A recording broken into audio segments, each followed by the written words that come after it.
I've been in the martial arts world for a long time. I started off in karate when I was 8 years old, transitioned to kickboxing around 12, 13 years old, starting competing as an amateur when I was 20 years old, and then 25 to now 36 have been a professional fighter. And during all that time, I have noticed 6 common mistakes that people make when trying to execute boxing combinations, things that are done time and time again. And if you can sharpen these up, if you can fix these, they will make your hands so much better.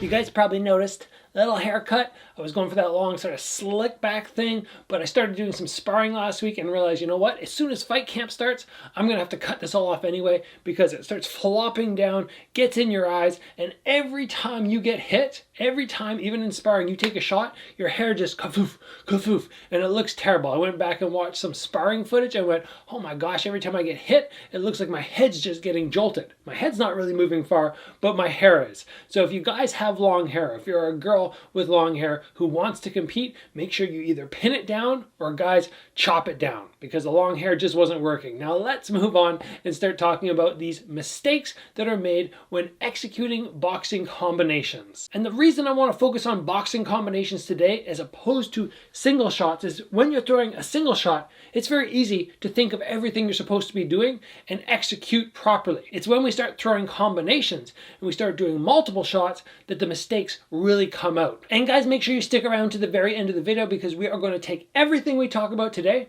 we're going to compile it up, get it in our brains, and then we're going to throw some combinations together, just nice and slow. It's not going to be a workout, just to really ingrain everything you take in this video, ingrain it into your brain before the episode's done. So let's move into point number 1, and we're talking about, as people let the hands go mid-combo, that chin very often rises up. Chin starts low, where it should be, but then as soon as we start punching, especially when we try to go hard, chin rises. We need that chin down.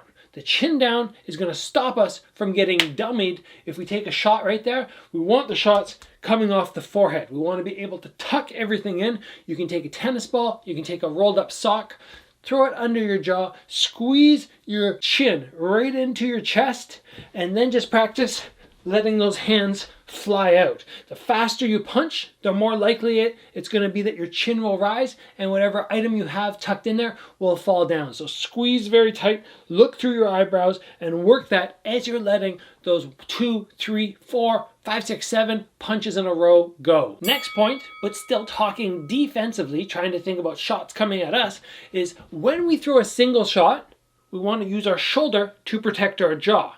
And that works very nicely when most people throw singles. They protect and everything's done properly. But when people start letting those multiple shots go, they start getting lazy. And you can see the shoulders just hang down low instead of pulling up tight.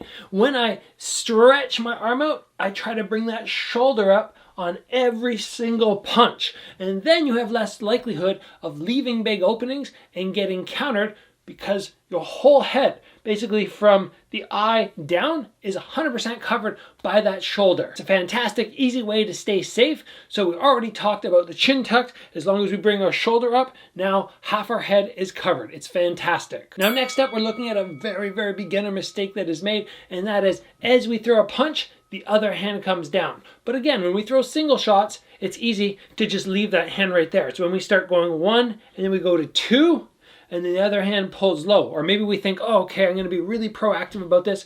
My hand's going to touch my head, my hand's going to touch my head, and then you start getting further into the combo and the hand starts dropping.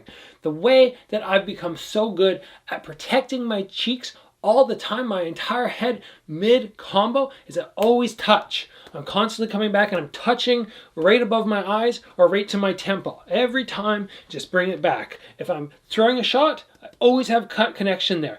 And just with repetition and repetition and just really grinding it into my brain, now it's very hard for me to throw a shot and not have that hand right there. You don't need to be proactively defensive if you do all the things we already talked about. When I'm throwing my combo, I don't have to think about what the counters are always going to be if I keep my chin tucked, I draw my shoulder up, and my other hand is tight to my head. You've covered probably like 80% of the possible attacks that your opponent has just by doing those 3 things. Now let's move on from defensive work and let's talk more about the technique, errors that are made technically. A lot of times when people let multiple punches go, they get very fast through the arms.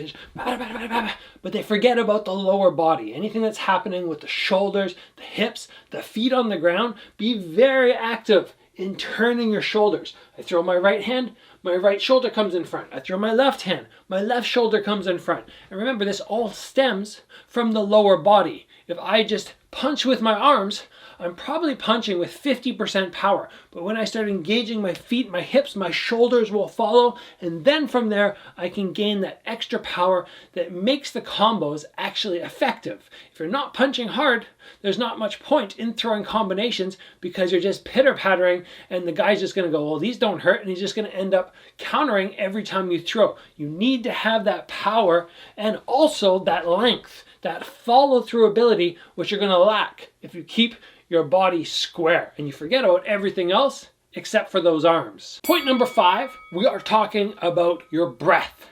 It's so easy to throw a combination, go and forget about breathing, but you need to remember to be breathing in the combo, especially if you're going more than 2 or 3 punches. I could maybe do a quick breath out for 3 punches, just one long breath. But when I start to go into something like jab, cross, hook, cross, upper, 1, 2, 3, 4, 5, 6, 7, if I hold my breath or I do one breath out, if I hold my breath or I do one long breath out, and then by the time I'm done and I go to inhale, I'm probably going to relax my stomach and suck in. And if I get countered during that, it's a big problem. So I need to learn how to breathe properly and remember not to hold my breath when I combo. Lots of little breaths and fast inhales to keep everything sharp and keep your torso safe with that tight stomach. And the last point, the last thing I see very often when people are trying to throw combinations is they're very good at getting those straight punches off nicely. You know, it's directly out. The uppercut, same thing. But a lot of times on the hooks, the elbow falls short of being up high enough. If I'm coming across on this angle, I need my elbow directly behind. If I'm coming on this angle, sort of more like a 45, then I come there. Same thing if I'm coming down. So be sure when you throw combos, elbow behind the fist on the hooks.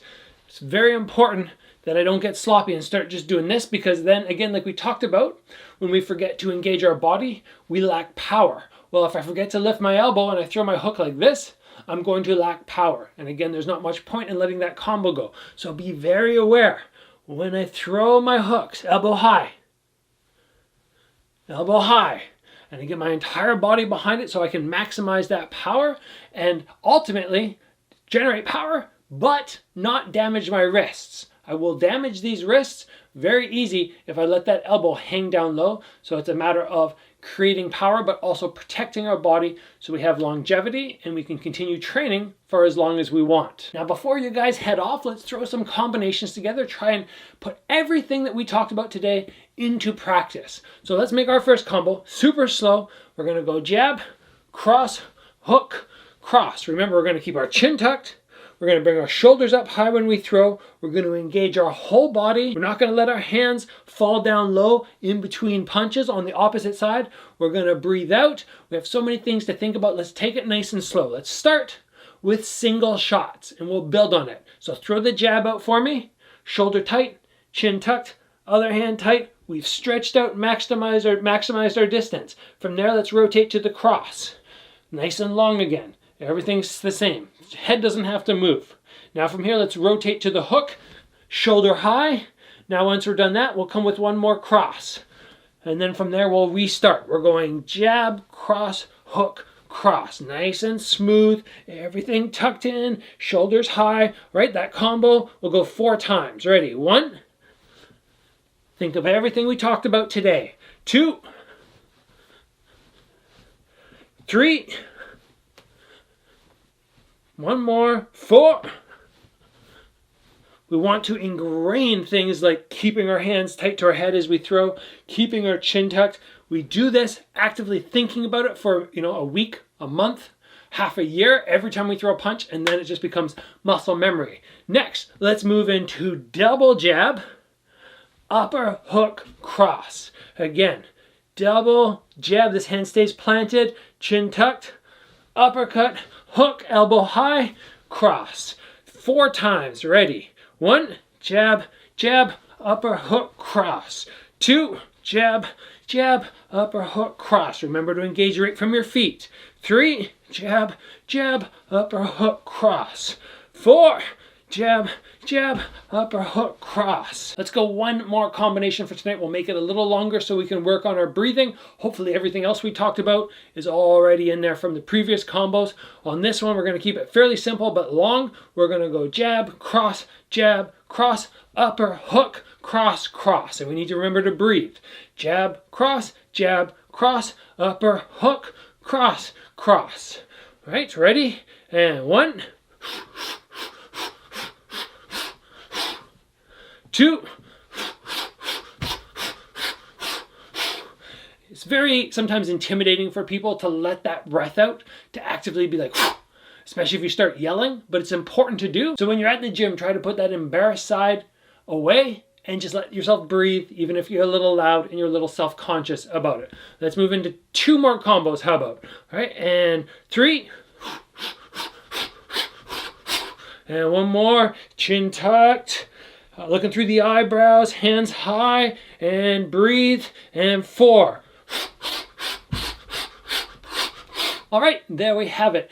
What you guys can do to get extra good at everything we talked about today is just actively think on it. Think on it when you're throwing shots. If this is something you're struggling with, maybe for the next 2 weeks, come back to this video, actively engage your brain over and over to really emphasize these points. Stop making possible mistakes you are having problems with, and if you actually do this, you actually put in the time, you really think on it, you will solve these problems. It will make you so much safer from counter shots, and it'll just make your technique look that much more on point. You want that textbook technique. So if somebody takes a picture at any point in your punch, it looks sharp instead of something like, that doesn't look good, and the technique's not good, and you're going to end up getting countered. Nobody wants that. I hope everybody found this video helpful. If you did, please give it a like. If you haven't already, guys, join the channel, get subscribed. As always, train hard. I'll see you back here soon for another video.